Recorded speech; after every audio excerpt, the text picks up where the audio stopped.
সে হিন্দু হতে পারে না, সে নাস্তিক। সে কি হবে?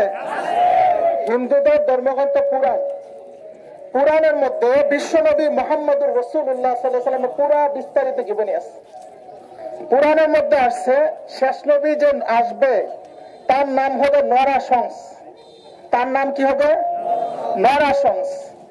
নরাশংস এটা হলো সংস্কৃতি ভাষা, তার বাংলা হলো প্রশংসিত, তার আরবি হলো মুহাম্মদ।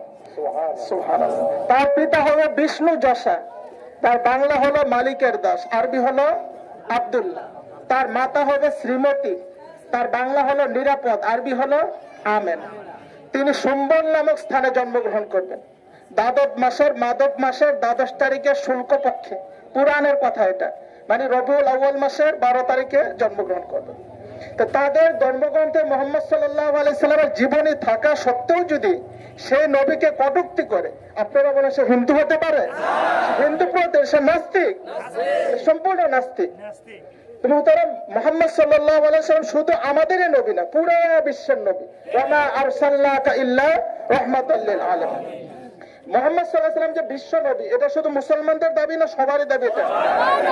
আপনারা সবার হাতে মোবাইল আছে, গুগলে সার্চ করেন who is the best man in the world, পৃথিবীর শ্রেষ্ঠ মহামানব কে, এটা লেখে সার্চ করেন, উত্তর আসবে best man in the world prophet Muhammad সাল্লাল্লাহু আলাইহি ওয়াসাল্লাম। বিশ্বের শ্রেষ্ঠ মহামানব মুহাম্মদুর রাসূলুল্লাহ সাল্লাল্লাহু আলাইহি ওয়াসাল্লাম। তো সমস্ত অমুসলিমরা পর্যন্ত এটা বিশ্বাস করে। মাইকেল এইচ হার্ট 100 মানুষের জীবনী লিখেছে, তার মধ্যে প্রথম লেখছে মুহাম্মদুর রাসূলুল্লাহ সাল্লাল্লাহু আলাইহি ওয়াসাল্লাম জীবনী। সে নাস্তিক।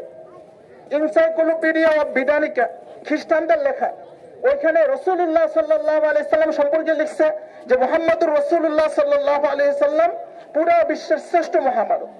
মুহতারাম, এই মহামানবের জীবনীর উপরে যারা কটূক্তি করে, ওরা মানুষ হতে পারে না, ওরা পশু। সর্বোচ্চ শাস্তি দাবি করি যে আমাদের রাষ্ট্রীয়ভাবে, আমাদের রাষ্ট্রের ভিতরে হোক, রাষ্ট্রের বাহিরে হোক, যেই মুহাম্মদুর রাসূলুল্লাহ সাল্লাল্লাহু আলাইহি সাল্লামের নামে কটূক্তি করবে তার সর্বোচ্চ শাস্তি হবে মৃত্যুদণ্ড। সরকারের কাছে আবেদন জানাই, এক নম্বর যে পূর্বে যে আবেদনগুলো করেছে আমি তা সমর্থন করি।